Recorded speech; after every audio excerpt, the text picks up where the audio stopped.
But I'm gonna use what I consider some straightforward language to try and describe at least part of what we're talking about when we're talking about spiritual care. So I'm gonna begin by looking at spiritual care, what it is, or at least one way that we can describe it.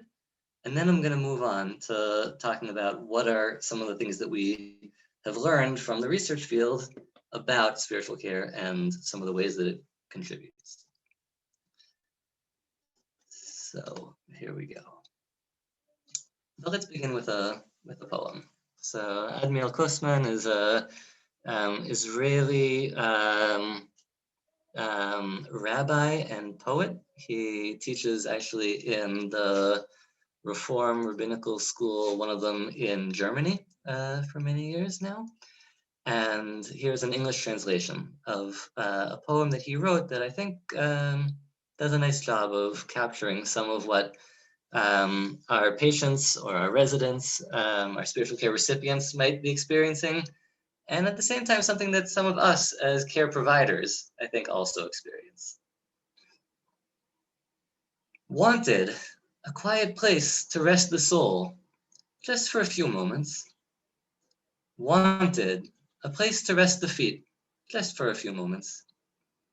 Wanted, a plant, a leaf, stalk or shrub that won't fold up when the soul arrives, just for a few moments. Wanted, one phrase, clean, agreeable and warm, to serve as a bench, a refuge, for someone close to me, a dove child, my own soul, who left the ark this morning for a few moments in the early hours and couldn't find a place to rest her feet. And if we can help provide, even for a few moments, that kind of refuge, that kind of bench for somebody to rest their soul on, even just for a few moments, then we've already done our job. And if we as care providers can find the people who we can turn to ourselves to receive these same few moments in the early hours, then that will help us to be able to continue doing our work. So, spiritual care, as you know, takes place in a lot of different settings, from healthcare to nursing care, community care, hospice, military, prisons, and more. It's both for individuals who, in my setting, it's the hospital, so we're talking about patients, but in each setting, translate that as appropriate. A lot of times it's for their family members. Maybe they might be the ones who really need the spiritual care more than anybody else. And it's very important that we're also here for the care team, for the doctors and nurses and social workers and everybody who is here working, taking care of the people who need care, but having a difficult time sometimes themselves, whether in the care provision or whether because of things going on in their private individual lives. And the chaplain, the spiritual caregiver, is there for them also. At the end of the day, what we're talking about is helping people find the way to continue functioning, taking, one step forward at a time to do their best, whether they're facing difficult life changes, whether we're talking about life-threatening illness, or we're talking about chronic illness that can be very challenging.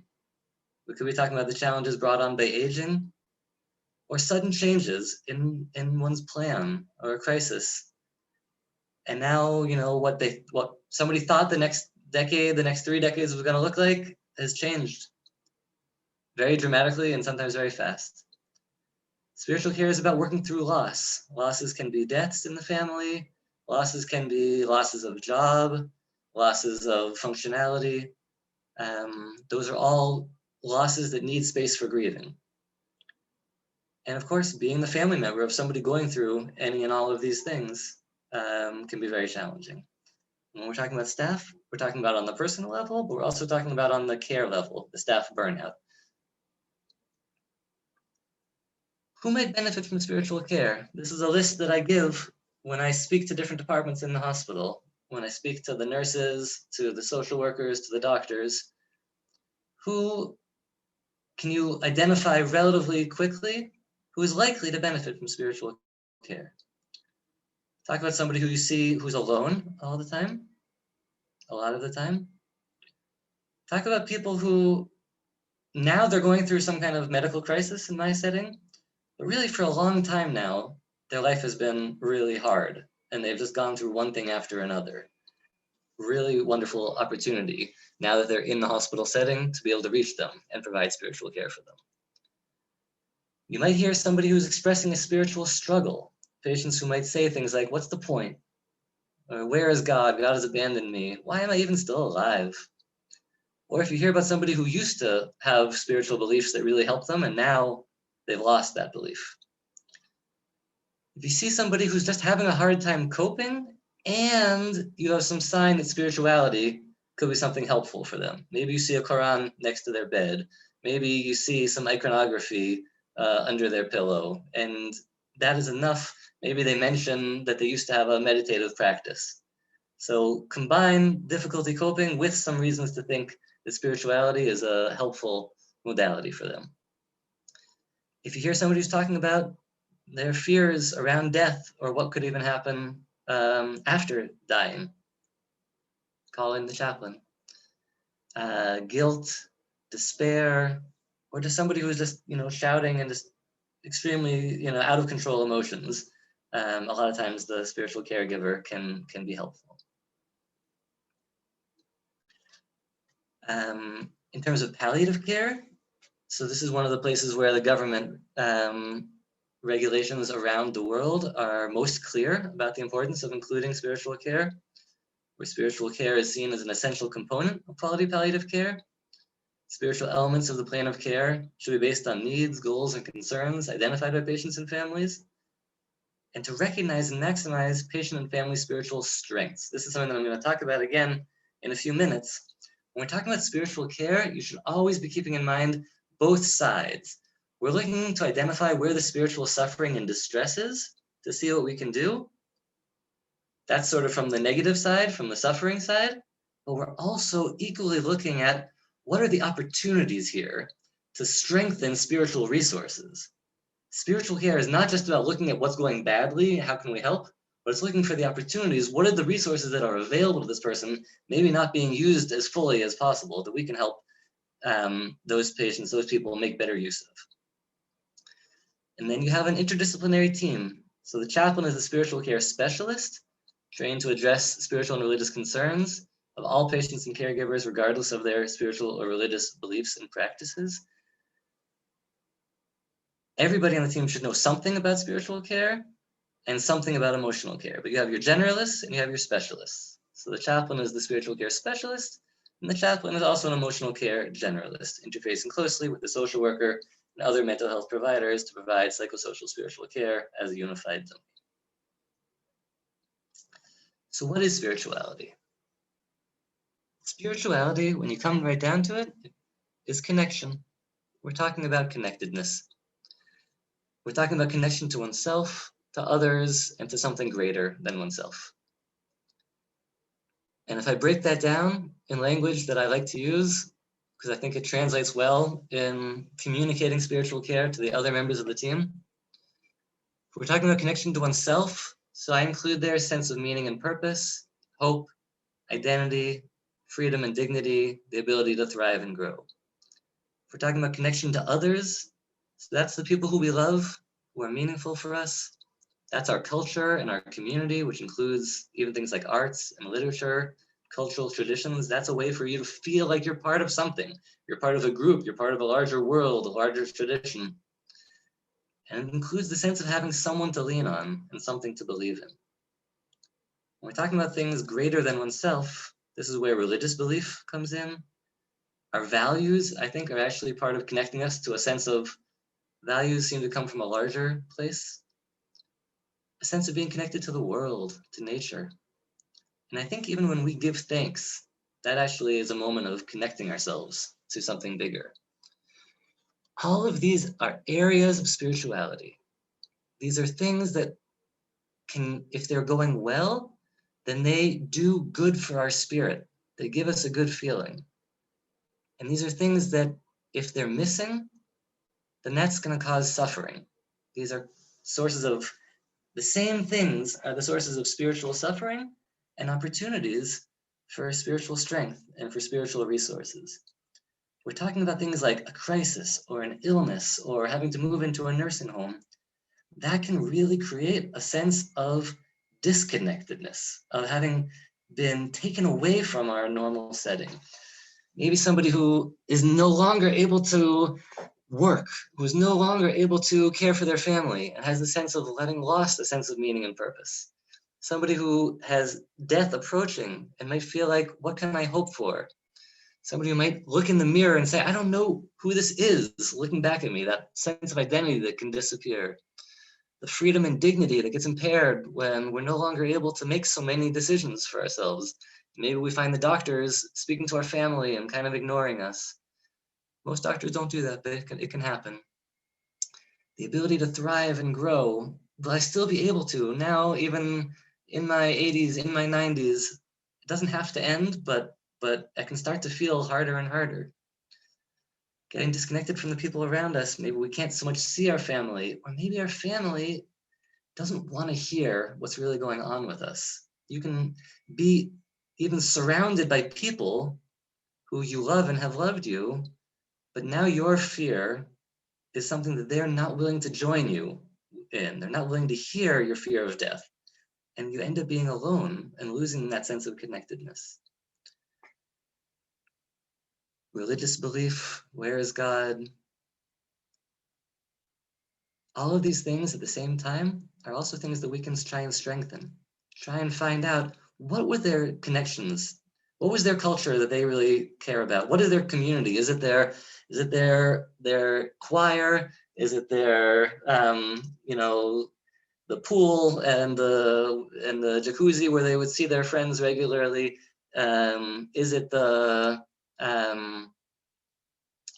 what do they like to learn? What do they like to do? Is there some way that they can still play a meaningful role within their family? What would they want to teach? What lessons might they want to pass on? What hope might they have that's not just for getting better, but maybe for today and for tomorrow, or even for their family, or the person who created a wonderful chesed organization to help people in need, and their hope is that this continues on even without them. All the things that we can try and help out in reestablishing these kinds of connections. So what happens in a spiritual care visit? I think we can talk about what are some of the key elements of spiritual care. You have deep listening, so that somebody who might be going through something very hard and not have a lot of people to talk to about it is not alone with what's going on. You're enabling somebody to tell their story, share their experiences, and share the way they see themselves. And then we can join them, bring our whole body, our whole voice, our whole sense of being to join them where they're at, in the place where they're at, as they experience things. Accepting them as they are, unconditionally. We can do that. We can offer that blessing. Facilitating the experience of connecting to one's healthy self. This is about asking, what did they do before they got sick, before this change? What do they love spending time on? What are the things that they've done in their life that they're proud of? To connect to our healthy self, to our creative self, to still be able to do art, to still be able to sing, to still be able to write, to connect to something beyond ourselves. Can we do guided imagery and connect to nature? Can we meditate together? Can we pray together? We listen in particular with ears for spiritual distress, like using that list that I described or any other list that is helpful. And if so, try an intervention that could help with that distress.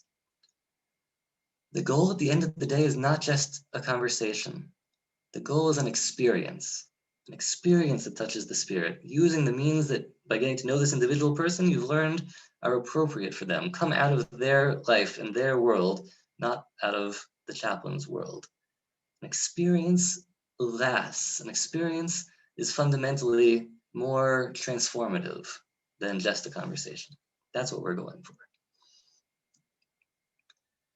Our toolbox can include things like prayer, poetry, singing, stories, and meditation, trying to identify their spiritual resources and help make use of them, helping together navigate that encounter with suffering, loss, death, and the unknown can be a very important piece of our conversations. giving expression to hope. I almost always ask patients what they're hoping for, what they're wishing for themselves, what they're praying for. Putting hope into words transforms it into something experiential. Helping with the mourning process, helping with end-of-life processes, facilitating communication between the rest of the care team and patients and family members around difficult care decisions, discussing things like what could be spiritual sources of strength and comfort, discussing existential questions, loss of faith, cultural preferences, concerns about quality of life, concerns about death, how to maintain one's spiritual life despite physical limitations, and some of the roles that one might still hope to fulfill.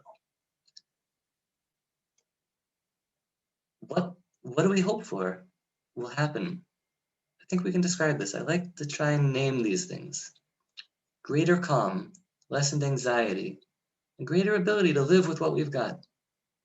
Feeling more connected, more able to use one's inner resources, to improve quality of life, and the ability to continue doing things that give a sense of meaning, or to strengthen that optimism that there will still be more good things, that not all good things are in my past. Feeling less like a burden, to improve the partnership between patients and families in the care team, to improve our ability to continue functioning after experiencing loss, and less staff burnout. So now let's get to the research. We have a lot of research describing what chaplains do and what patients want from chaplains, but I'm not going to talk about that. I already gave my summary on those pieces. But here we're looking at the relatively smaller number of studies that really try and get to some more quantifiable benefits. So that's really what I'm going to present to you in the next few minutes. End of life. We know that where spiritual care is provided and where patients feel spiritually supported, we have a small number of studies, but they're very large studies, in other words, involving a lot of hospitals. Where you have spiritual care, more patients use hospice. Fewer patients die in the hospital. Patients who receive spiritual care have better quality of life at the end of life in surveys that patients and family members complete. Patients who feel spiritually supported by staff are less likely to do aggressive measures in the very end of life, in the last 2 weeks of life. Aggressive measures, we're talking about things like intubation, resuscitation, central catheterization, ICU usage, dialysis. Patients, these are treatments which have a negative health cost. They're difficult, painful procedures. And if they're done at the very end of life, then at least retroactively, we know that they didn't provide benefit. So from a palliative care perspective, we would wish for patients not to have to go through these treatments. Practically, we saw that they didn't provide benefit and they caused suffering, they added suffering. So here's something really amazing. When patients feel spiritually supported, they're less likely to do those aggressive, unhelpful, we can only know sometimes retroactively that they were unhelpful, healthcare interventions.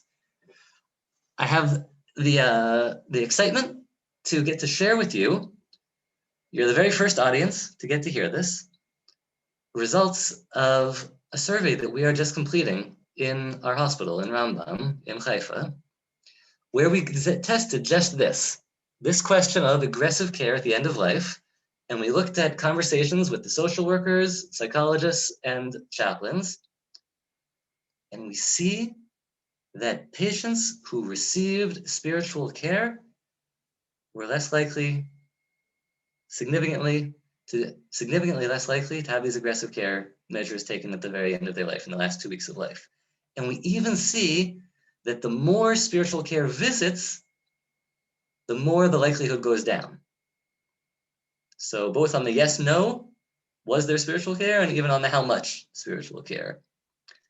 This is a really big finding. This is not something that has yet been found, specifically about the number of spiritual care visits. This is a new finding that I think is new in the world. So that is very, very exciting.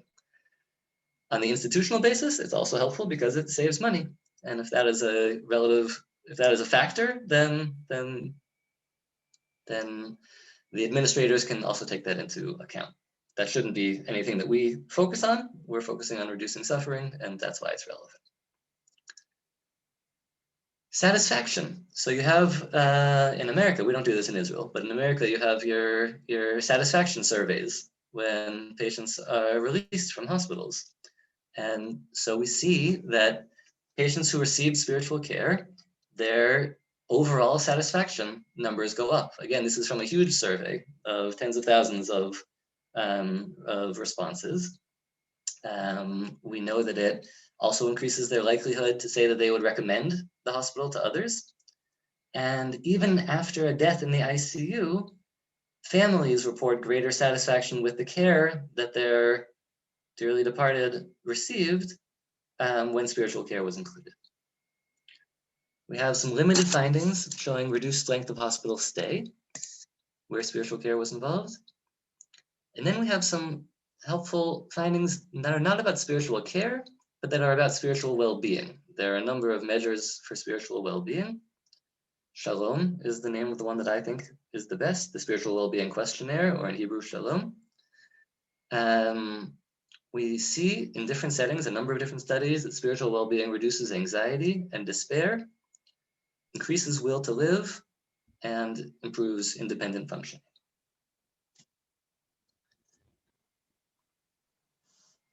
So we have different studies looking at the prevalence of spiritual needs and spiritual distress in different settings and in different patient populations. And overall, you can say that people who are in a healthcare setting, we find, depending exactly how you look at which spiritual needs you're looking at, but anywhere in the order of 40, 50% identify one or more spiritual needs. Again, depending on different medical settings, you get between 25 and 40% expressing spiritual distress, which actually has an official nursing definition. Desire to receive spiritual care. We see pretty good numbers of people saying they would like to receive spiritual care. Again, it very much varies setting to setting. In my oncology department, over 40% of the patients expressed a desire to receive spiritual care. We have a great project working on a taxonomy. What is it that spiritual caregivers do? What are the different interventions? What are the different goals? And really following that up and drilling down on that question. We have an interesting tool that looks at religious struggle and sees the people experiencing religious struggle. We see worse quality of life, more depression, worse physical functioning. We even have one really interesting study looking at chronic heart failure, where patients who were more at peace, spiritual peace, actually had a 20% reduced mortality over 5 years. Very interesting study. If we're talking on the institutional level, the benefits of providing spiritual care to staff on a regular basis is very important to reduce staff turnover, to help staff experiencing personal struggles and losses so that they can keep doing their job, and showing up is very important. And if we talked about those aggressive end-of-life interventions, so yeah, reduced care costs.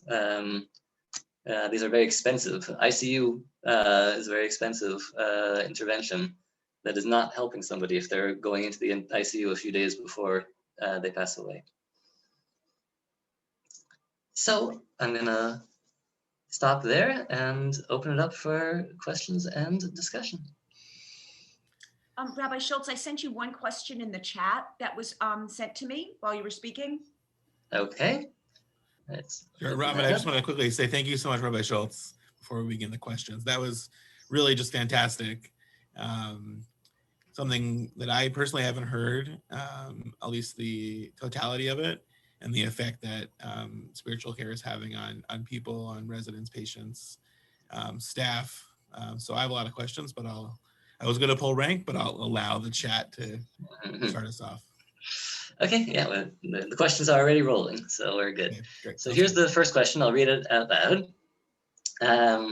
As a Jewish chaplain, when I try and serve Orthodox patients, I identify myself as a member of the spiritual care department. They reply, I don't need that. I have a rabbi to answer my questions. How do you respond to that? So I will share something that is similar but different, which is that in Israel, so there's a lot of different responses to if I were to identify myself as a rabbi. And so almost all of the time, when I first go in and introduce myself to somebody, I'll say I'm the Melave Ruchani, I'm the spiritual, accompanier. I'll say a quick sentence. What does that mean? Maybe I'll vary depending on what I see, but some version of here to get to know you and see what's happening. We see that sometimes having a chance, the things that are going on inside can both be something that that we're really struggling with, but can also be something that can really be a source of strength. How are you doing today? Before we've done anything else, in other words, I'm not asking really, do you want to talk? I come in and I say hello and I introduce myself and I ask how they're doing today. And a lot of times, that's all that's necessary. They see, oh, here's somebody who is this. I can talk to this person. He cares, and if they don't want to talk, then that'll become clear. And and I'll wish them well, and we'll continue on. But a lot of the time, that's what you need. So, kind of my recommendation is to, as much as possible, not worry about the finding out, not worry about the stopping to get permission. You'll see if they want to talk or not. You can trust yourself that you can tell. And so obviously it's great if somebody has a rabbi who they can talk to. That's a wonderful extra support that they have. And we'll see if they want to have somebody who's here right in front of them, who's interested in talking and is not interested in taking the place of their rabbi. Question about my email here. Yeah, Dan, if you can either, yeah, sure, here. We'll just write in the chat to everyone. Here's my work email. Because I didn't leave that slide up for very long. So here it is now in the chat.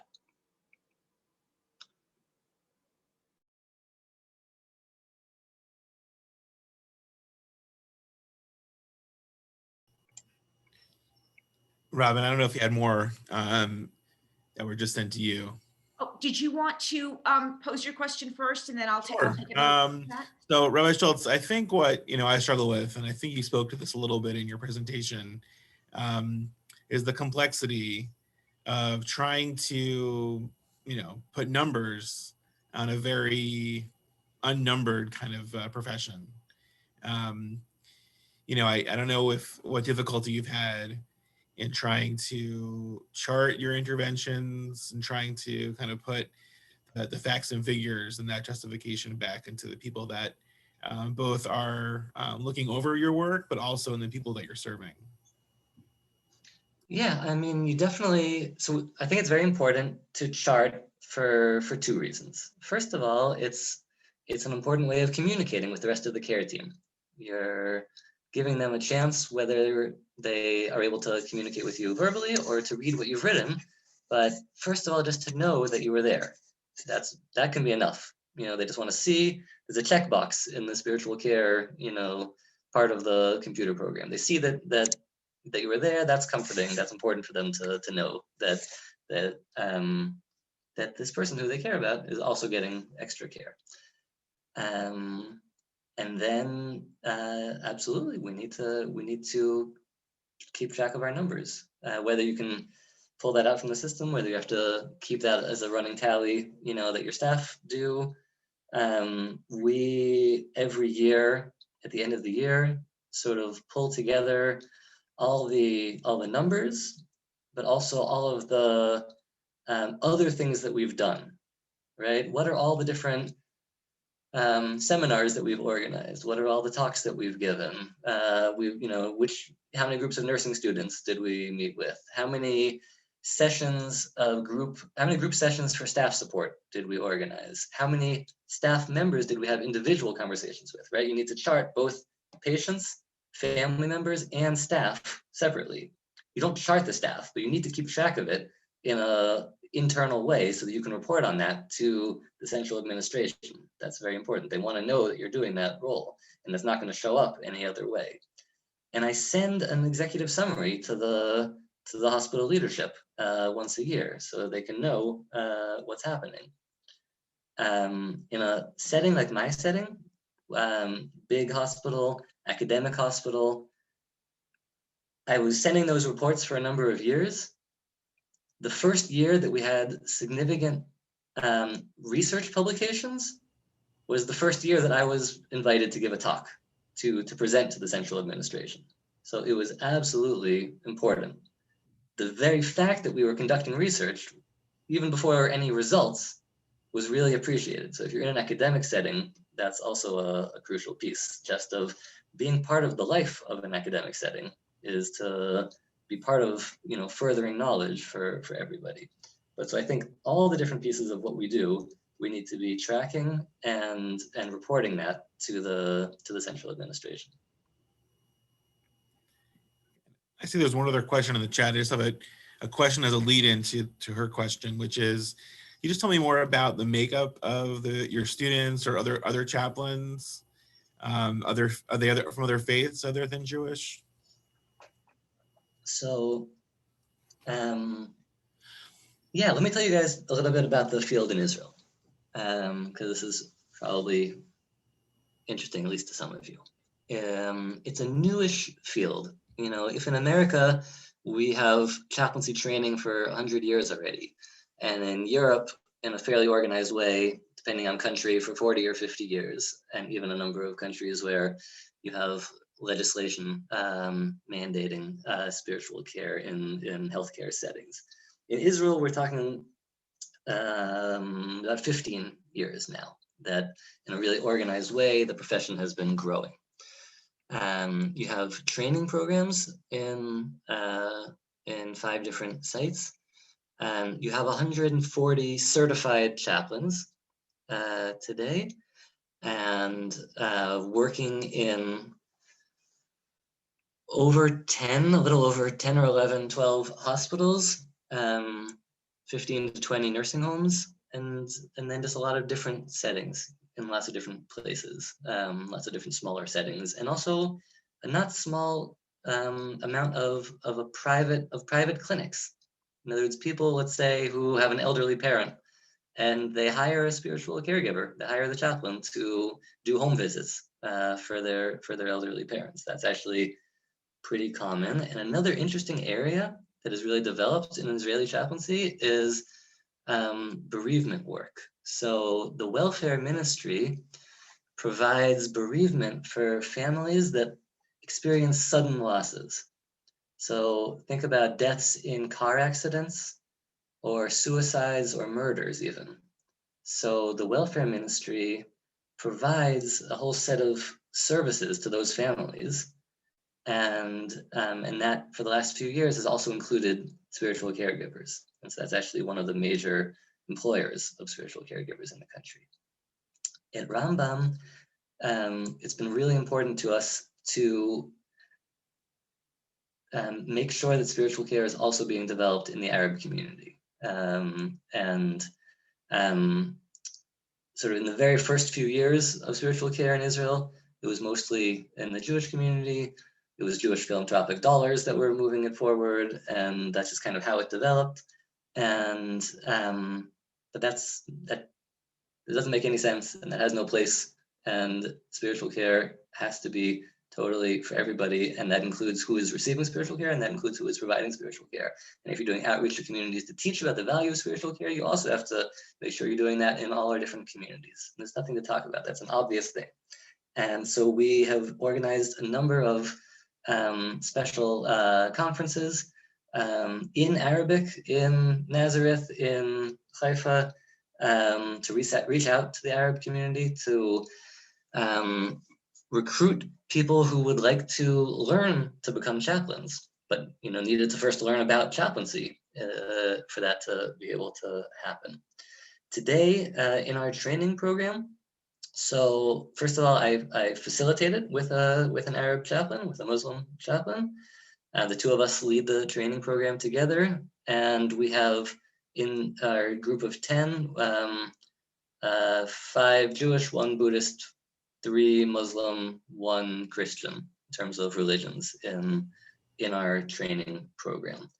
At Rambam today, Baruch Hashem, thank God, we have 6 staff. It's a 1,000-bed hospital. We have 6 chaplains on staff, and we have 16 students. So we have 10 doing regular training. We have 3 who are doing a special pediatric training, and we have another 3 who are doing a special mental health chaplaincy training. So we're in regular, meaning the model in Israel is generally being integrated into departments. In other words, the spiritual care department is not a separate department, but rather spiritual caregivers are on staff of particular departments. So we are currently regularly in 18 different departments, which is a really wonderful reach within the hospital. And to get at Jennifer's question, so it varies very much from hospital to hospital. Like I said, we have chaplains in over 10 different hospitals around the country, which includes a good majority of all the large hospitals and several of the medium-sized hospitals. It is continuing to grow, and it's continuing to grow slowly. We're far from in a place where it's easy to get funding. We're not there. It is a struggle. Every single job created is a struggle to get that funding. Some of it is still philanthropic dollars, but the goal is to get the hospitals, to get the nursing homes, to get the community care nonprofits to pay for it themselves, to get the government to pay for it. That's where that service within the welfare ministry is one of the best examples. We would love there to be government funding for spiritual care for Holocaust survivors. We don't have that. We would love there to be spiritual care included in military bereavement, families who lose a family member while serving in the military. It's not yet included. We're working to get official government recognition of the profession. We almost got there, and then somebody said no, and we'll have to try again next year, and we'll see. But meaning we have supporters. Didn't quite come through yet, but hopefully we're getting close. So we're making progress, but we still have quite a ways to go. That's terrific work. Okay. Thank you. Rabbi Schultz, I had a couple of questions that were sent to me that I'm going to read with you. There's 2 or 3 of them. How much of your ministry is accompanying family members? Okay, 1/3. In terms of the numbers that we see in our hospital, 1/3 of our ministry is family members. And then another question, people often say Israelis are really tough and hard-nosed, not very spiritual. How do you get people who don't see themselves as spiritual access the spirit? Yeah. So one of the things that's helpful is that, we're not coming in with the label of being a religious leader. So that already opens a lot of doors. But yeah, you gotta find your way in. So just to tell you, a quick story. Here was a young guy in his 40s in the oncology department towards the end of his life, meaning treatments were not helping, and I just didn't want to talk to anybody, forget about it. All the staff is trying to help him out, and to see as he's having this horrible time, just on his face, he just seems to be suffering so much, but he's just like, doesn't want to, just not interested. And so what was really lucky for me was that, when it was my turn to try, Mike, why don't you give it a shot? He doesn't want to talk to anybody. But his mother was there. And he didn't want to talk to me either. I'm no different from anybody else. But his mother was there, and so I asked his mother if she could just tell me a little bit about him and maybe what are some of the things that he loves. And she mentioned that he was a really dedicated amateur photographer. So I went home that night, and I printed a couple photos. Photos from our honeymoon, actually. And I brought them in the next day, and I asked him if he could, take a look and give me his professional opinion on the composition of these photos. And it opened the door, and we spent that whole conversation talking about photography, and and he was telling me about what's the best cameras, and when he went to Vancouver and when he went to different parts of the world and the kinds of photos that he took, and that's all we talked about that time. And then the next time, I brought another photo, and we talked a little bit about photography, but we also talked about his visit to the Kotel, to the Western Wall, and we also talked about and that whole what that experience was like, and we started talking about when he felt more so yeah, both nature and God, when he felt more connected. And then the next visit already he spoke actually even about his fear of death. So it was this real process of building trust, and also showing again that I seeing not just his illness, but seeing the healthy person, seeing who he is. A lot of people don't want just somebody to come in and be like, oh, you poor guy, you must be suffering so much, tell me what's bad. A lot of people don't want to be in that position where they have to be the miskin, the suffering person. But they're happy if somebody was actually able to come get to know them and their healthy side. That's great. That's beautiful. Thank you. And the last one that I have sitting here, and then we might have time for just one more after this, is there was a question about what you're seeing in terms of women versus men and spiritual care. Is it as we assume, or are you seeing differences?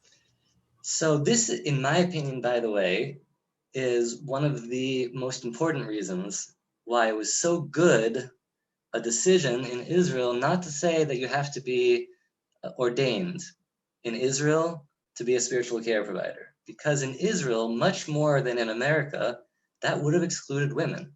And what a terrible shame that would have been. Not just in Judaism, where Orthodoxy is much more dominant in Israel, but also if you're talking about in Muslim, Druze, and Christian communities.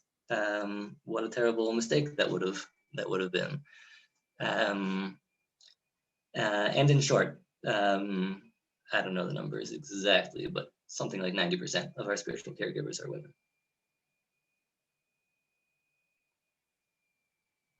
Great, thank you. Does anyone have any more questions? We have just like about 2 more minutes for last questions. And Rabbi Schultz, thank you so much. Rabbi Dan, I'm going to let you have the last word here. Okay, thanks. I know sometimes it takes a minute to pop off of mute or to raise your hand, but thank you all so much for coming. Thank you so much, Rabbi Schultz. Interesting, fascinating, really eye-opening. I'm very fortunate to be working in an institution where chaplaincy is very well integrated into our overall work. But I know that's not always the case, and I'm sure it gives a lot of energy to those in the field that are working for it, and also our colleagues in other fields that can look to this as well. Everyone that registered will get an email about feedback. And if you have other questions, I know Rabbi Schultz put his email in the chat, but you're welcome to contact us here for more information about pastoral care, about our services currently, other questions you might have about what's going on. thank you all so much. We'll include in the email, in the post-event email, the survey. Okay, great. Okay, thanks well, everyone, so much. Happy Purim to those that celebrate. Thank you, everybody, and keep up your great work. Thank you, Rabbi Schultz. Thank you, Rabbi Dan. Thank you, everyone.